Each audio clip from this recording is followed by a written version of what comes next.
Thank you. I'm speaking in my personal capacity. However, I draw upon my experiences as one of the few police officers in this country who has policed both the protests and riots of 2020, as well as the insurrection of January 6, 2021.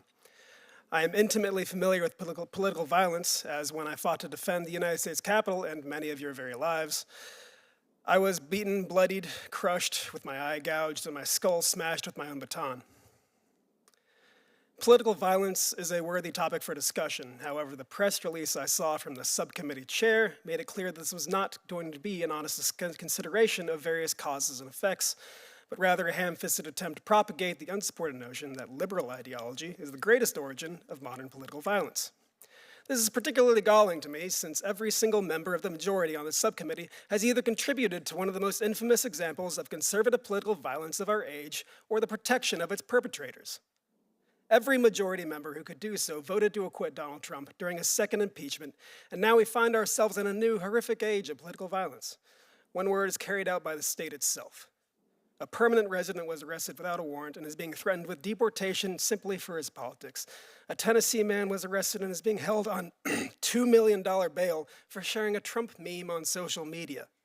Members of Congress have been denied access to ICE facilities despite the law granting them unannounced oversight rights.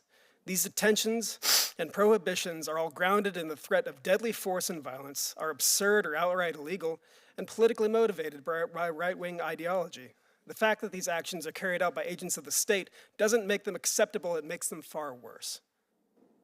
The current administration is doing whatever it can to downplay the threat that right-wing violence presents to the United States, including literally erasing data. Between September 12th and the 13th of this year, the Department of Justice deleted their own study from their website, which came to the conclusion that right-wing extremism poses a much greater threat than left-wing extremism. I quote now the opening paragraph of this National Institute of Justice report published just last year. Quote, militant, nationalistic, white supremacist, violent extremism has increased in the United States. In fact, the number of far-right attacks continues to outpace all other types of terrorism and domestic violence extremism.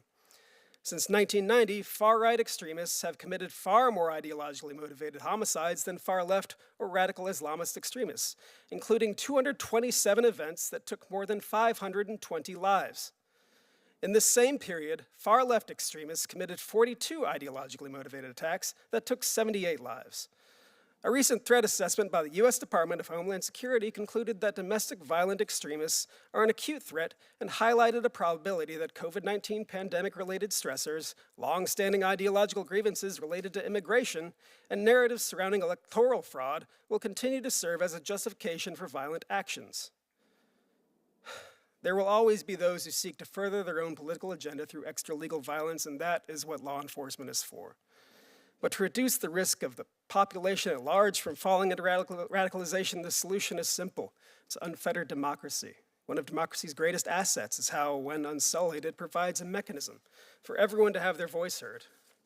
And when people believe their government speaks for them in some manner, then they're less apt to seek violent means to accomplish their political agendas. So make voting easier, not harder. Stop gerrymandering people into oblivion. Stand on the strength of your ideals, not the depth of your donors' pockets. Stop shopping for judges and start seeking ideas that withstand scrutiny from any political ideology. When you tell the people that an election was stolen from them, they will take up arms against their neighbors without a shred of evidence, I know. But if you tell them brilliant political rhetoric is their birthright and civic engagement is their privilege, they'll instead take up the book and the pen, and we'll all be richer for it. And when you, just so you know that this is the helmet that U.S. Capitol Police Officer Brian Sicknick wore on January 6, 2021, and he died the following day. The family member just got back that today. Thank you.